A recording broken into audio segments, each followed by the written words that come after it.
You ask Tiger to solve. This deals with linear equations with one unknown.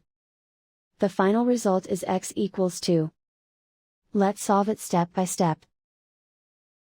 Simplify the expression. Expand the parentheses.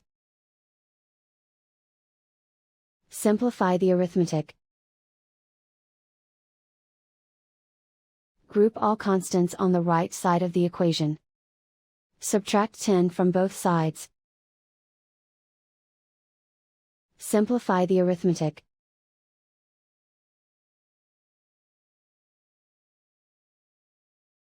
Isolate the x. Divide both sides by 5.